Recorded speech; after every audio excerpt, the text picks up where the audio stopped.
conociendo a Jesús? Dios me hablaba en esta semana que Él quiere revelarse a nosotros y darse a conocer a nosotros como nuestro mediador. El título de este mensaje es Jesús como nuestro mediador. La palabra del Señor dice en 1 Timoteo 2:5, porque hay un solo Dios. Diga conmigo, hay un solo Dios. Ahora diga conmigo también, y un solo mediador entre Dios y los hombres.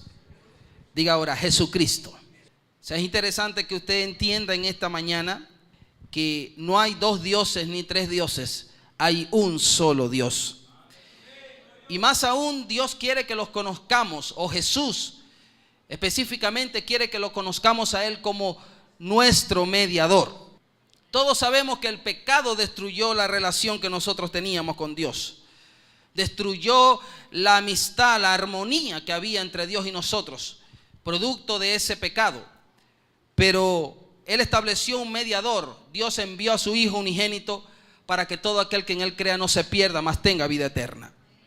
Y si hay algo que quiero recalcar en esta mañana y en este mensaje, es que el Señor defiende a sus hijos y que Dios se establece Él mismo como alguien, como un conciliador de la paz. Él se mete en el medio cuando alguien quiere destruirte, tiene que primero destruirlo a Él. Y le voy a dar una buena noticia, nadie lo ha podido destruir a Él, por lo tanto, si no lo destruyen a Él, jamás podrán tocarte a ti. ¿Cuántos glorifican el nombre del Señor? Y por eso quiero leer un versículo, y aquí quiero comenzar en esta mañana esta disertación. Espero que le bendiga esta palabra y espero que la entienda. Éxodo 7 del 1 al 2. Vemos aquí una palabra que Dios le habla a un hombre que Dios llamó, llamado Moisés. Y dice la palabra: Jehová dijo a Moisés: mira que yo te he constituido Dios para Faraón, y tu hermano Aarón será tu profeta. Y tú dirás todas las cosas que yo te mande, y Aarón tu hermano hablará a Faraón para que deje ir de su tierra a los hijos de Israel. Por voluntad de Dios, Jacob y sus hijos se mudaron a Egipto para poder sobrevivir de una hambruna que vino sobre la tierra. Dese cuenta que, y quiero que preste atención a esta parte porque es muy importante. O sea, Jacob y sus hijos no fueron a Egipto por un error, ni fueron a Egipto por falta de fe o porque les pareció una buena idea. Ellos fueron a Egipto porque Dios mismo se le apareció a Jacob y le dijo: Jacob, anda a la tierra de Egipto, porque hay algo que te voy a prometer. Es que tú irás a Egipto y yo iré contigo a Egipto. Y más que irás a Egipto conmigo, también regresarás conmigo. Yo mismo te llevo a Egipto y yo mismo te saco de Egipto. Y dice la palabra pues que fue esto un propósito de Dios. Y más aún que su hijo José cerraría los ojos de Jacob y él moriría en Egipto. Ahora, esta palabra era profética porque la última parte sí era para el Jacob natural que estaba allí. Pero la primera parte de esta profecía era para el Israel. O sea, para el pueblo de Dios que se iba a levantar de los lomos de Jacob. Y era que, así mismo como Dios los hizo ir a ese lugar para sustentarlo, yo quiero darte una palabra en esta mañana. A veces Dios te lleva a lugares que tú no entiendes, que tú no sabes por qué estás en ese lugar. Pero quiero decirte algo: si es la voluntad de Dios, así como tú vas, también regresarás con Él. Y todo era un plan de Dios. Esta palabra era una palabra profética para el pueblo de Israel. Ya Dios se había comprometido en sacar a Israel de Egipto. Todo era un plan de Dios. Pero cuando nosotros entramos en lo que es el Éxodo, nos damos cuenta que Dios decide sacar al pueblo de Israel de Egipto en un tiempo de plenitud, de comodidad y de satisfacción y de crecimiento que estaba viviendo el pueblo de Israel en Egipto. El pueblo de Israel había crecido a tal punto que estaba intimidando al pueblo de Egipto. O sea, los israelitas, dice la palabra, que llenaron toda la tierra, y los egipcios se vieron amenazados por la cantidad de personas que estaba creciendo el pueblo de Israel. O sea que ellos estaban en crecimiento, ellos estaban en abundancia, ellos estaban en comodidad, en plenitud, estaban en un tiempo de logros. Y justamente cuando Israel está y se hizo fuerte, Dios le dijo: vámonos, Dios le dijo, no quiero que se acostumbren a Egipto. No quiero que digan algún día que Egipto les dio todo lo que tienen o que Egipto los enriqueció.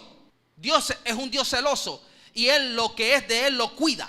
Y Él quiere que toda la gloria y la honra sea para Él. ¿Cuántos glorifican el nombre del Señor? Así que Dios sabía de antemano que el pueblo de Israel iba a ser tomado esclavo por Faraón. O esas eran las intenciones de Faraón, tomar como esclavo al pueblo de Israel. Pero Dios tenía otros planes.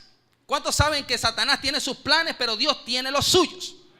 Recuerdo una vez un hermano que decía, el país está en destrucción, esto está. Sí, eso es lo que el diablo hizo, pero ahora declaramos lo que Dios va a hacer.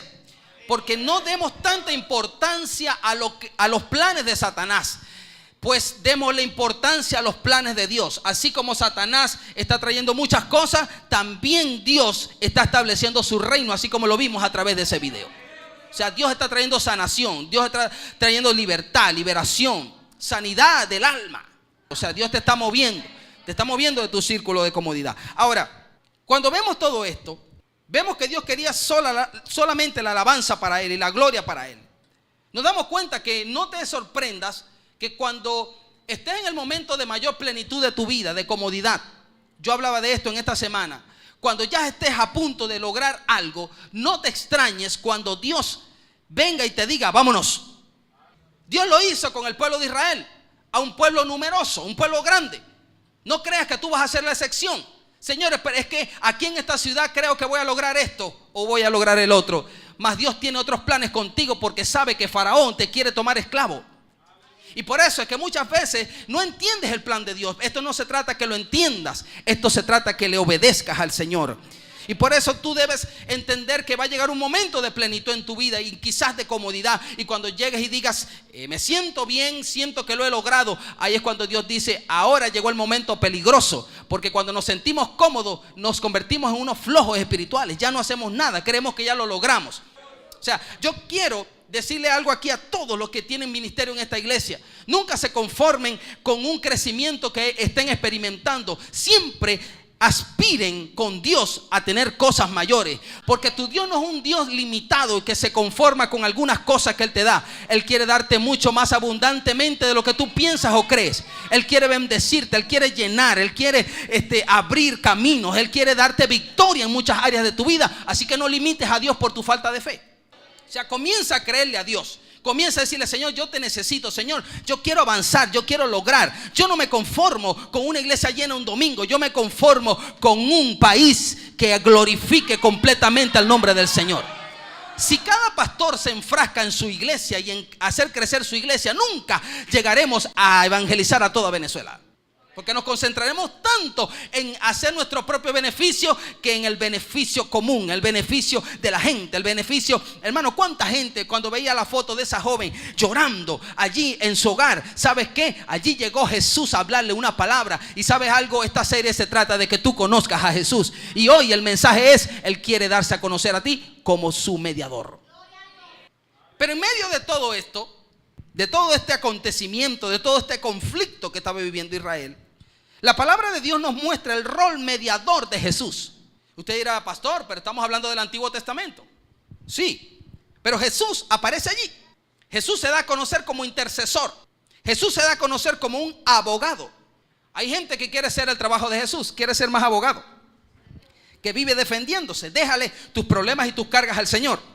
Cuando nosotros leemos en el versículo 1 y 2 de Éxodo 7, dice que Jehová dijo a Moisés, mira, yo te he constituido Dios para Faraón. Hay una versión que dice, tú serás mi representante legal ante Faraón. No es que debemos confundir que nosotros vamos a ser Dios o seremos pequeños dioses, no. Sino que somos embajadores del Señor, somos representantes legales de Dios aquí en la tierra.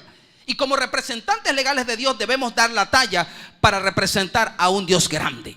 Por eso es que no podemos, es inexplicable que un hijo de Dios que sea representante legal de Dios tenga una mentalidad muy corta, tenga limitaciones, le falte fe.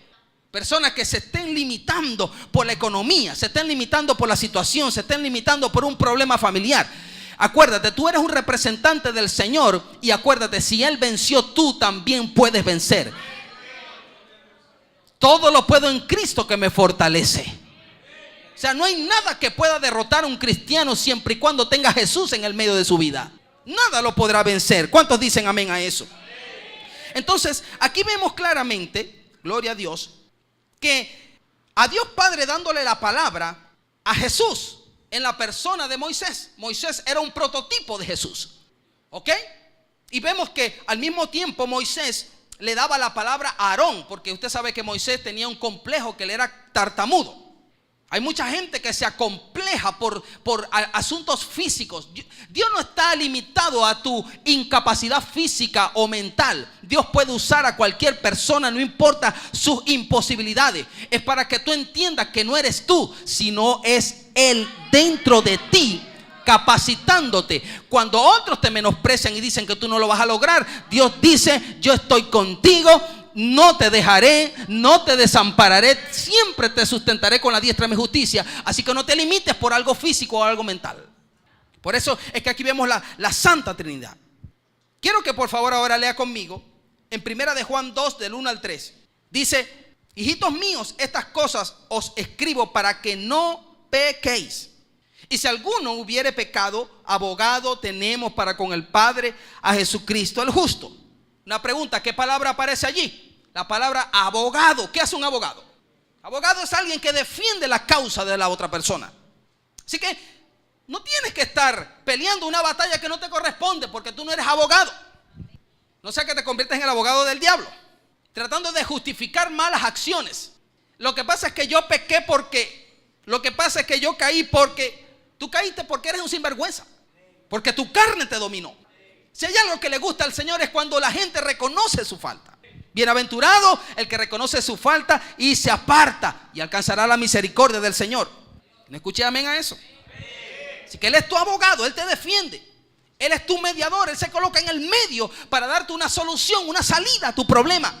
No te enfrasques más. Hay personas enfrascadas: es que no puedo, es que no lo voy a lograr. Acuérdate, Dios está mediando. Así como vemos en esta historia, Moisés mediando entre el pueblo de Dios y Faraón. No era fácil tomar una responsabilidad como esta, pero acuérdate, cuando Dios te da una palabra, acuérdate, móntate en esa palabra, bendito sea el nombre del Señor, y haz lo que Dios te dijo que hiciera. Habla lo que Dios te dijo que hablara. No te preocupes qué va a pasar, cuáles son las consecuencias, a quién vas a perder de amigo o quién va a dejar de hablarte. Tú simplemente haz lo que Dios te mandó a hacer y di lo que Dios te mandó a decir.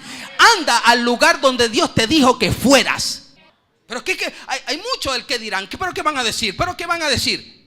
Que te importe lo que Dios diga. Y vea lo que dice: y Él es la propiciación por nuestros pecados, y no solamente por los nuestros, sino también por los de todo el mundo. Y en esto sabemos que nosotros le conocemos si guardamos sus mandamientos. Esta serie se trata de conocer a Jesús. Y una de las cosas que quiero despejar en cada prédica de estos domingos que vienen es sacar los falsos conceptos de la gente que cree que conoce a Jesús porque tiene una Biblia, o cree que conoce a Jesús porque se sabe 2 o 3 versículos y los predica bien. La última parte de este verso que acabamos de leer dice que la única manera de demostrar que nosotros conocemos a Dios es obedecer tus mandamientos, o los mandamientos del Señor. No son tus gritos, no son tus justificaciones, no es tu verborrea, sino tu obediencia. Lo que va a demostrar si tú realmente conoces o no conoces al Señor. ¿Cuántos me están entendiendo hasta ahora? Ahora, quiero entrar en el segundo punto. Jesús es el mediador de un nuevo pacto, o de un mejor pacto. Quiero que por favor lea conmigo en Hebreos capítulo 8, versículo del 8 al 13. Dice: porque reprendiéndolos dice: he aquí vienen días, dice el Señor, en que estableceré con la casa de Israel y la casa de Judá un nuevo pacto. Diga conmigo: viene un nuevo pacto. Vea lo que sigue diciendo: no como el pacto que hice con sus padres. O sea, hay algo aquí profético. Está bien lo que tus padres vivieron, está bien la abundancia que tuvieron, está bien la bendición espiritual que llegaron, está bien que ellos llegaron a ser diáconos, pero Dios tiene un nuevo pacto para ti. Hay gente viviendo de glorias pasadas, y peor aún, viviendo de glorias ajenas. No, lo que pasa es que mi hijo, lo que pasa es que mi mamá, ese fue tu mamá, ese fue tu hijo, pero Dios tiene un pacto contigo. Dios es un Dios personal. Dios es un Dios personal. Personas pensando que esto es hereditario. Mi mamá fue diácono, yo voy a ser diácono. Mi mamá fue intercesora, yo voy a ser intercesora. Tú no, o sea, Dios tiene un pacto contigo. Venimos de una mentalidad de que si mi papá fue bombero, yo voy a ser bombero porque yo voy a cumplir el sueño de mi papá. ¿Y qué de tus sueños? Tú tienes que vivir tus sueños. Los sueños de tus padres fueron buenos, ellos lo lograron, estuvieron bien. Hay gente que estudia una carrera porque el papá le gusta que estudie eso. No, tú tienes que estudiar tus sueños, tú tienes que estudiar lo que te guste. Tú tienes que lograr lo que tú quieras en la vida. No hay nada peor que hacer algo obligado o hacer algo para tratar de agradar a una persona y tú mismo estás amargado. ¿Sabes qué va a pasar? No vas a hacer nada a la final. Ni vas a agradar a la persona y tú mismo no vas a lograr nada. Entonces dice, no como el pacto que hice con sus padres, el día que los tomé de la mano para sacarlos de la tierra de Egipto. Dios es un Dios tan bueno que nos saca de la mano, porque ellos no permanecieron en mi pacto y no me desentendí de ellos, dice el Señor. Por lo cual este pacto que haré con la casa de Israel desde aquellos días, dice el Señor, pondré mis leyes en la mente de ellos y sobre su corazón las escribiré y seré a ellos por Dios y ellos me serán a mí por pueblo. Y ninguno enseñará a su prójimo y ninguno a su hermano diciendo, conoce al Señor, porque todos me conocerán, desde el menor hasta el mayor de ellos, porque seré propicio a sus injusticias y nunca más me acordaré de sus pecados y de sus iniquidades. Se cuenta que lo que hace que usted conozca a Jesús es que Él perdona tus pecados. Pero para que Él perdone tus pecados debes confesar tus pecados. Para que Él perdone tus pecados debes de venir a Él con un corazón sincero, diciéndole, Señor, he fallado, no lo he hecho bien, no he bateado 1000, nadie batea 1000. Usted ve que Bob Abreu o cualquier otro tan bueno como los Leones del Caracas o Magallanes, ninguno de ellos batea 1000. El más mostrico de ellos batea 500. Y es un monstruo, es algo guay. ¿Sabe lo que significa 500? Que de cada 10 turnos al bate, 5 veces batea hit, pero 5 veces falla. Y aún así lo consideran un monstruo. Así que nadie aquí batea 1000. Debemos reconocer que el Señor es el dueño de nuestras vidas. Debemos reconocer que lo necesitamos a Él. Hay personas que dicen, pastores, que no he podido dejar el vicio. Cuando yo deje el vicio del cigarrillo, deje el vicio de esto o del otro, yo me voy a convertir al evangelio. Yo así no puedo servir a Dios. Yo te voy a decir algo, eso es errado. Tú tienes que servir al Señor, tú tienes que venir a Él y Él te va a quitar el vicio. Hay gente haciendo las cosas al revés.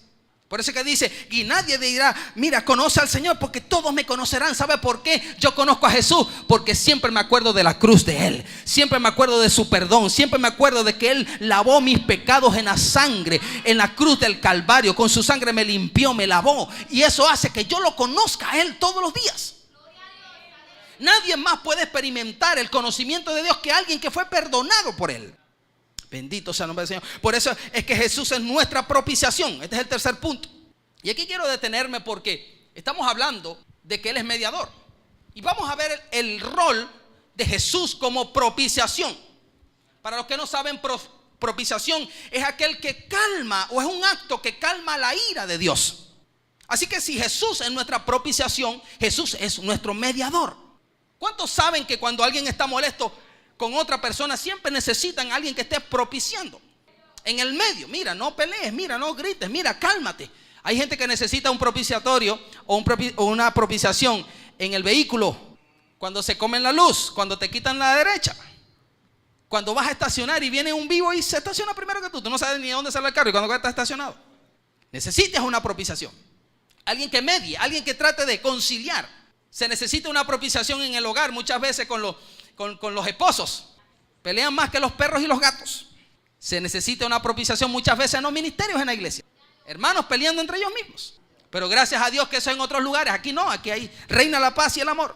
Nadie está viendo el defecto de nadie. Nadie está viendo que este es más joven que el otro. No, eso quedó en la historia. Eso es pasado. Aquí hemos madurado a tal punto que un niño puede tener un ministerio y todos se sujetan. Por eso es que yo estoy tranquilo aquí. Muchos de ustedes que están sentados ahí son mucho mayor que yo y por algo están aquí. Así que Él es nuestra propiciación. Así que la propiciación es el acto por medio del cual se apacigua la ira de Dios obteniendo su favor. Y vea lo que dice 1 Juan 2:2. Quiero recalcar de nuevo eso. Dice, y Él es la propiciación por nuestros pecados. Y no solamente por los nuestros, sino también por los de todo el mundo. Para yo poder explicarle el rol mediador o propiciatorio de Jesús, Debo explicarle primeramente qué es el propiciatorio. El propiciatorio era la tapa que cubría el arca del pacto del testimonio. Formaba parte del mueble que estaba en el lugar santísimo y que solamente se podía acceder a él a través del lugar santo. Esta tapa era una tapa muy gruesa de oro fino que cubría el interior de esta arca. Y dentro del arca habían tres cosas importantes. Estaba el maná, estaba la vara que reverdeció, la vara de Aarón que reverdeció, y estaban también las leyes de Moisés. Tres cosas. Y una de las cosas que debemos entender es que en el tabernáculo no tenía sentido ni valor si no estaba el arca del pacto del testimonio. Porque el arca era la representación de la presencia misma del Señor. ¿Cuántos me están entendiendo? Así que ese lugar simbolizaba el lugar donde Dios en su trono se reunió con su pueblo. Dice la palabra del Señor que Dios destinó el propiciatorio o la propiciación como lugar de encuentro entre Dios y el hombre. De hecho, Él dice, en el propiciatorio hablaré contigo y me mostraré a ti. Así que el arca contenía una urna de maná como testimonio de la provisión de Dios para su pueblo durante su viaje de 40 años antes de que entraran en la tierra prometida. ¿Qué simbolizaba esto? Esto simbolizaba quién fue el que dijo yo soy el pan de vida. ¿Quién dijo eso? Quiere decir que esa figura o ese símbolo estaba diciendo que dentro del arca estaba Jesús dándonos la provisión. También estaba, como les dije anteriormente, las tablas de la ley. Simbolizaban lo justo que es Dios, lo que Dios quiere que nosotros seamos. Pero también simboliza que solamente un hombre pudo cumplir con toda la ley. ¿Quién fue ese hombre? Jesús. Significa que en Jesús se cumple toda la ley. Fue el único que pudo cumplir esto. También estaba un tercer instrumento que era la vara de Aarón que reverdeció. Esto fue un testimonio tremendo al pueblo de Israel. Dice la Biblia que esta vara era el símbolo para los rebeldes, los que se habían levantado en contra de la autoridad de Aarón y de Moisés. Y este tercer instrumento, que es la vara que reverdeció, yo me imagino que ha leído esa historia. Dice la palabra del Señor que se rebeló el pueblo. Coré, que era de otra tribu, se había levantado en contra del liderazgo de Aarón y de Moisés, que eran de la tribu de Leví, que Dios había destinado para que llevaran adelante la adoración en el templo. Y ellos dijeron, pero ¿por qué nosotros no podemos? Así hay mucha gente pensando que son llamados y no son llamados nada. ¿Y por qué yo no puedo? Porque Dios no te escogió a ti, hijo querido. Así de sencillo. Tú debes de entender que tú tienes un rol siempre y cuando eres llamado por Dios. ¿Quieres saber si eres llamado por Dios? Ven los viernes. Ven los viernes a las 7 de la noche. Vas a aprender si eres llamado o eres simplemente alguien que él mismo se puso la mano y se ungió. Hay gente que se está ungiendo. Se come 3 platos de caraota y el otro día piensa que es pastor y se pone la manito así. Soy pastor y sí, soy pastor y se lo cree. Los que son pastores no saben ni siquiera que lo son. Y se esconden. Y de allá, desde detrás de las ovejas, Dios te va a sacar. Tú que te escondes más. Bendito sea el nombre del Señor. Pero el que quiere engrandecerse, le toca banca y muy atrás. ¿Cuántos glorifican el nombre del Señor? Así que ahora, este instrumento, esta vara, vea lo que hace Dios. Dios comienza una mortandad porque Dios le molesta cuando alguien se rebela en contra de la autoridad establecida por Dios. Hermano, Dios es un Dios celoso. Si Dios puso líderes, respétalos. Si Dios puso personas, no te burles. Si Dios puso personas al frente, ayúdalos. No seas piedra de tropiezo para ellos. ¿Cuántos me están entendiendo? Entonces, ¿qué hizo el Señor? Dios comenzó una matanza al pueblo, hermano, porque Dios es muy celoso con eso. Y dijo, vamos a hacer algo para que se detenga mi ira. Tomemos 12 varas de las 12 tribus de Israel y en la vara de Leví vamos a colocar la palabra Aarón, el nombre Aarón.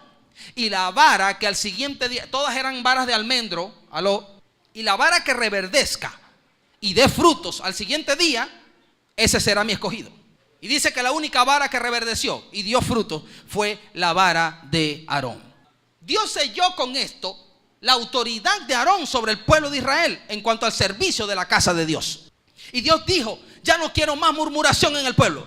Ya no quiero más alzaderas en el pueblo. Ya no quiero más gente que esté queriendo vituperar a los líderes. Este es el líder que yo escogí y se los acabo de demostrar. Aquí está esto. Y quiero que de ahora en adelante esta vara quede como testimonio dentro del arca del pacto del testimonio.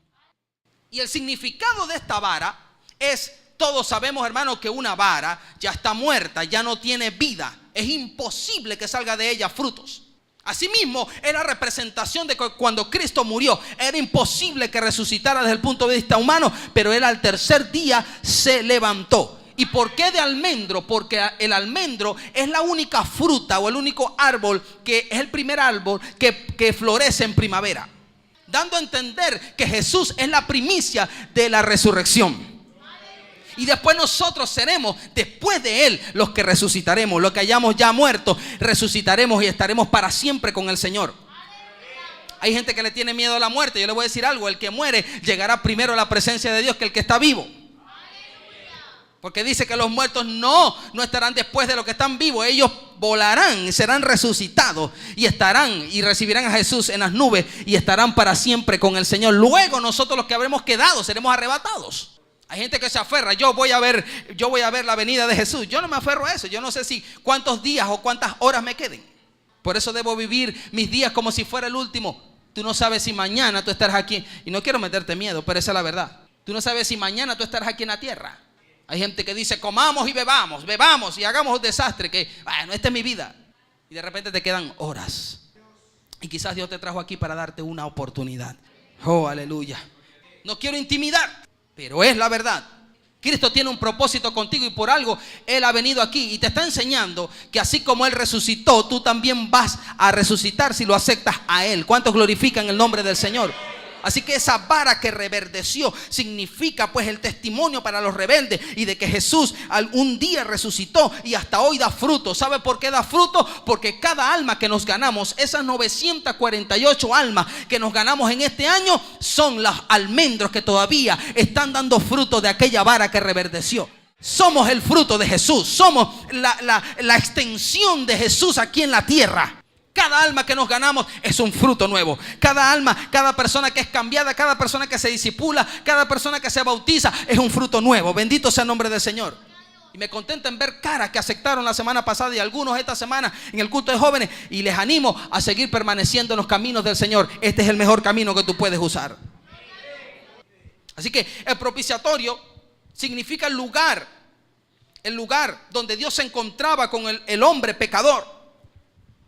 Y si bien es cierto que en ella estaba la ley, que significaba la exigencia de Dios, asimismo estaba antes de la ley, estaba el propiciatorio. ¿Sabe por qué el propiciatorio? Porque el propiciatorio era la tapa. Nadie podía llegar a la ley. ¿Sabe por qué no podía llegar a la ley? Porque el que no tiene a Jesús, que es el propiciatorio, no puede cumplir la ley.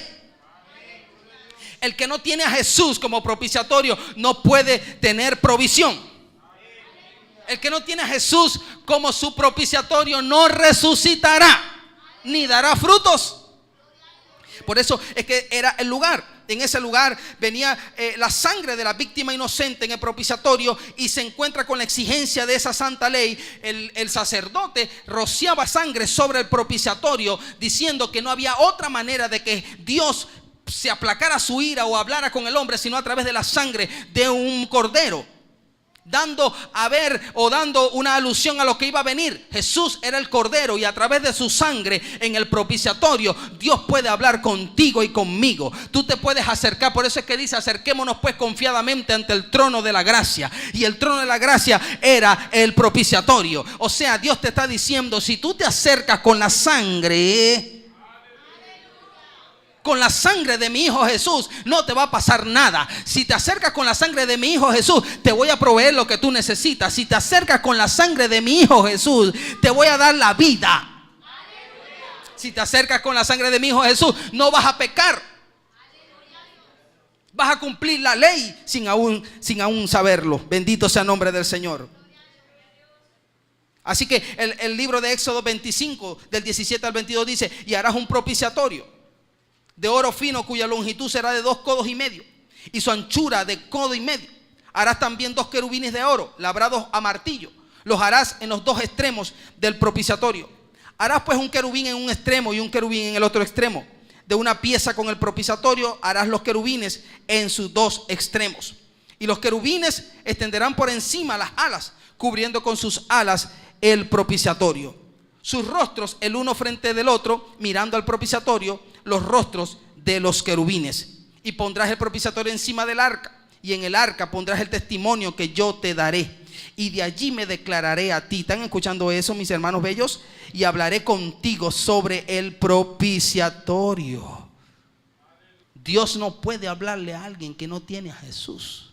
Dios no puede comunicarle el secreto a nadie que no tiene a Jesús en su corazón. Por eso hoy te invito a que conozcas a Jesús. Y esto va con la iglesia. Hay gente que viene a la iglesia pero no ha conocido a Jesús. Tienen una tapa de madera o tienen cualquier tapa, pero nunca tienen el propiciatorio de oro fino que representa a Jesús. Y dice, y allí me declararé a ti y hablaré contigo sobre el propiciatorio, de entre los dos querubines que están en el arca del testimonio, todo lo que yo te mandare para los hijos de Israel. En el propiciatorio era el trono de Dios aquí en la tierra. Era el lugar santísimo y estaba y se manifestaba algo que se llamaba el Shekinah, o era la gloria de Dios. Era impresionante cómo en ese lugar Dios destinaba a poner toda su gracia. El humo que salía, la nube que el pueblo veía alrededor, estaba en el Shekinah, y ahí en el propiciatorio era la presencia misma de Dios. El Shekinah era la representación visible de Dios. Cuando se rociaba la sangre en el día de la expiación, eso representaba a un Dios santo que se encuentra con el hombre pecador en el propiciatorio. Escucha bien, solo una vez al año entraba el sumo sacerdote al lugar santísimo y rociaba la sangre del sacrificio sobre el propiciatorio. Esto daba a entender una figura de que nuestro gran sumo sacerdote Jesús atravesaría el velo y haría una expiación por nuestros pecados. ¿Cuántos quieren ser limpios de sus pecados en este día? Así que la sangre del sacrificio por el pecado fue rociada sobre el propiciatorio en el trono de Jehová. Pero es que tienen que morir, yo muero. Es algo impresionante. ¿Cómo se hace con alguien que tiene que denunciar a otro y no lo denuncia? ¿Cómo se llama eso? Bueno, en mi lenguaje es sinvergüenzura, pero vamos a entenderlo como gracia. Hay cosas que solamente puede hacer una sola persona. Si a ti te golpearon, yo no puedo denunciar por ti. Tú tienes que denunciar. Pero hay personas que deciden, no, yo lo voy a dejar así. Lo voy a dejar para con Dios. ¿Cómo se llama eso? Gracia. Asimismo, si Dios quería matar a la humanidad, ¿cómo se hace cuando encontraron a un Jesús ensangrentado diciendo, Dios, yo me pongo en el medio de ellos? No, pero es que quítate, que es con ellos, yo los voy a matar a ellos. No, pero mátame entonces primero a mí. ¿Cómo se hace si Dios nos amó? ¿Cómo se hace si Él entregó su vida por nosotros? ¿Cómo se hace? Por eso es que Satanás nos odia tanto, porque sabe que somos inferiores a Él. Sabe que no tenemos quizás la misma hermosura de Él, o no la teníamos cuando Él estaba allá arriba. Pero aún así Dios decidió amarnos, perdonarnos y darnos una nueva oportunidad. ¿Cuántos glorifican el nombre del Señor? Yo me siento contento porque Él me dio una oportunidad y te la dio a ti también. Dios te dio una oportunidad. Bendito sea el nombre de Jesús. No desprecies la oportunidad que hoy el Señor te está dando para que vuelvas a sus caminos y te reconcilies con Él. Así que su santidad y la justicia se encontraban en la misericordia. Nos encontramos a un padre justo, a un padre, un juez que era recto, pero al otro lado nos encontramos el propiciatorio que era Jesús, dando la gracia, dando un intermediario, dando, Dios, no los mates todavía, Señor, yo me pongo en medio de ellos. No, pero es que tienen que cumplir la ley, yo los cubro. No, pero es que no van a recibir abundancia, pero yo los cubro. Así que la sangre fue rociada, y lo más tremendo es que la santidad y la justicia se encontraron con la misericordia de Dios, representado en el propiciatorio que es Jesús. Y Dios estaba satisfecho con el sacrificio sustituto por el pecado. Yo quiero decirle algo. ¿Qué ve Dios cuando entramos en su presencia? ¿Sabes qué es lo que ve? La sangre de Jesús. Si Él te viera a ti, ya estuviéramos muertos. Si Él me viera a mí, yo estuviera muerto. Pero cuando Él nos ve, Él no nos ve a nosotros. Él ve algo que está encima de nosotros. Es la propiciación. Es Jesús. Y cuando Él ve la sangre de Jesús. ¿Y sabe qué pasa con eso? Viene el perdón y se aplaca la ira del Señor.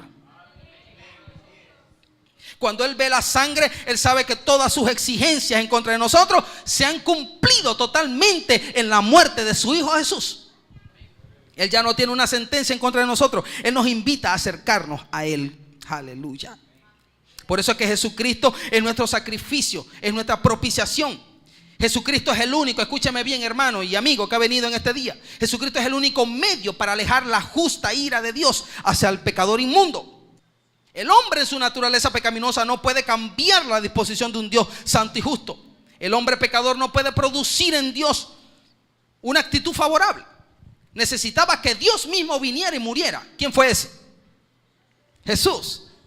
Tuvo que morir el mismo Dios, Dios hombre, a morir por nosotros y darnos la oportunidad de tener una salvación, la cual muchos desprecian. Hay gente que acepta hoy y mañana se descarría, pisoteando la sangre de Jesús. Dios quiere un trato contigo, iglesia. Dios quiere que le conozcas. Dios quiere tratar contigo en este día. Bendito sea el nombre del Señor. Oh Padre Santo, no somos merecedores. No somos merecedores de lo que Dios hizo por nosotros. Nuestra deuda, ¿sabe cuánto le debíamos a Dios? Nuestra vida. El hecho de que estés vivo ya es ganancia. Yo no entiendo cómo hay gente que Dios lo salvó y se van a revolcar en el pecado. Yo no entiendo cómo Marilyn Manson, habiendo nacido en un hogar cristiano, es ahora lo que es. ¿Se está dando cuenta que el venir a la iglesia no cambia a nadie? Y no estoy diciendo con esto que no vas a venir más, sino es con la motivación con que vienes. Hay gente que está aquí pero su mente está en otro lado. O está aquí porque me obligaron. Están aquí porque los hermanos me fueron a buscar. O están aquí porque para que mi mamá deje el fastidio. O para que mi hija deje el fastidio, en el caso de las madres. Tú debes venir aquí con una motivación correcta de que Jesús está en este lugar y que el amor de Dios es tan grande que tú no te lo mereces. Yo no me merezco ese amor. Aleluya. Nuestra deuda era impagable, pero le doy gracias a Dios que ya se pagó completamente con la sangre de Jesús. Por lo tanto, la ira de Dios ha sido alejada. Ya Dios no tiene ira contra mí ni contra ti. Aleluya. Ya no tenemos que ir al infierno, tenemos que ir al cielo si lo aceptamos a Él como nuestro único y suficiente Salvador.